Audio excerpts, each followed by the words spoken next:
All right, let's dive right in to the 2024 AFL Draft.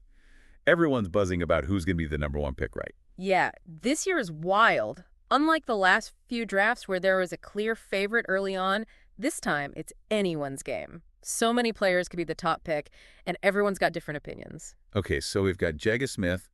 Seems like a safe bet. He's a total ball magnet. But then there's Finn O'Sullivan, super smart midfielder, even though he's had some injuries, huge potential. Oh, and don't forget Sam Lalor. Could be a dark horse, forward midfielder, really exciting to watch. Plus, you've got that wild card, Levi Ashcroft.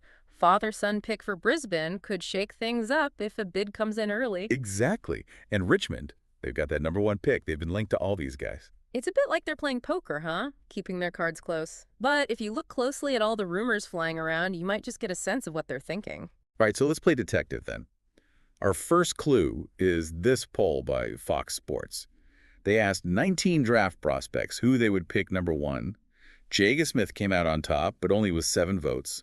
4 went for Finn O'Sullivan, and 3 thought Harvey Langford deserved the top spot. The thing is, even the players themselves aren't sure. I mean, these guys have been playing against each other all year. They know each other's game inside out, and still no consensus. I guess it just shows how much talent there is at the top this year. Absolutely. Makes Richmond's decision even more interesting. Do they stick with the popular choice, Smith? Or do they go with their gut? Let's look at Jagga Smith a little closer. His numbers for Oakley Chargers have been insane.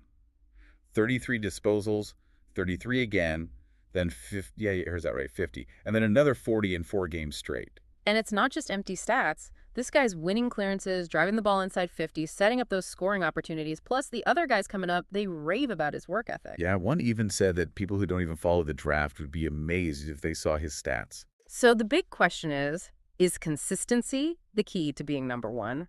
Or is it more about that X factor, that game-changing potential? That's a great point, and it brings us to Sam Lalor. He might just have that X factor. Yeah, Lalor's exciting because he's different. He's not just that midfielder who racks up possessions. He's a goal kicker, too. And he can really impact the game as a marking forward. Some are even comparing him to Dustin Martin, but... Whoa, hold on. Every year, there's that one player compared to a superstar. Fair enough, but the point is, Lalor's got that versatility. You know, being able to play different positions is huge in the modern game, for sure. It's not just about finding another Dusty, is it? You need to look at the traits that make a player successful in today's AFL.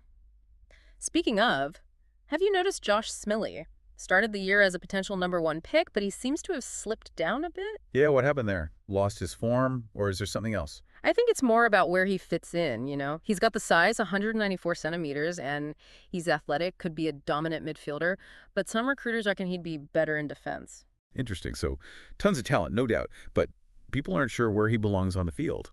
And that matters, especially for a team like Richmond, who are looking for very specific pieces to add to their game. Exactly. Okay, let's switch gears for a second. Finn O'Sullivan, what a fascinating case. High risk, high reward, that's him. Totally. Dominated the under-16s, looked like a future star, then boom, this year, injuries. Yeah, his top age year, really rough. So that's the million-dollar question for Richmond, right? Do they trust what they saw a couple of years ago, or are they worried about those injuries coming back to haunt them? If you were in that Richmond recruiting meeting, what would be the biggest red flag for you with Finn O'Sullivan? For me, it's got to be his explosiveness, his agility. You know, what made him such a threat? Can he get that back after those injuries? If so, he could be an absolute steal at number one. But if not, it's a huge risk. And speaking of risks, how about the wild card, Levi Ashcroft? Yes, the father-son role always adds a bit of spice, doesn't it? They could draft Levi, but Brisbane would almost certainly match it, meaning he ends up at the Lions anyway. So the question is, would Richmond even bother? Would they bid on Levi at number one just to keep Brisbane honest? Maybe force them to use up some valuable draft points, even if they don't think he's the best player available. It's a smart move strategically, for sure. And some say Levi could be just as good as his dad. That's saying something. No kidding.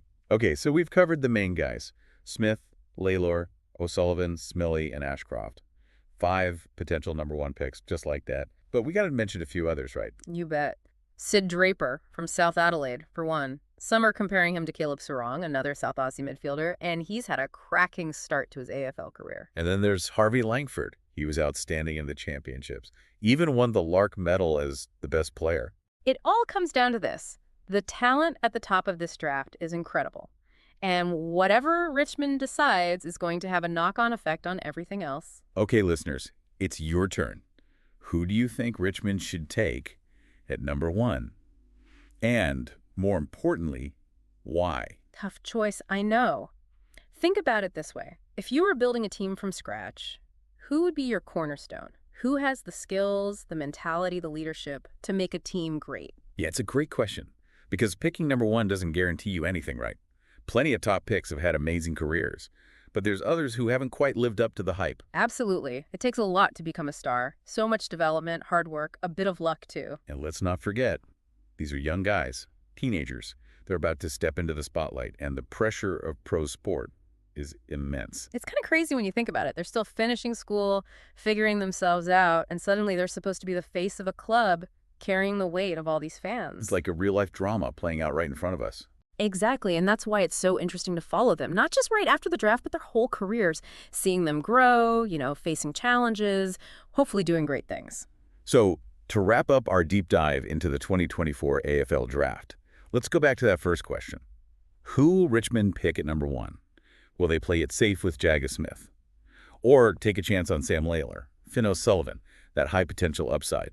Or maybe even try for Levi Ashcroft, even if it means a bidding war with Brisbane?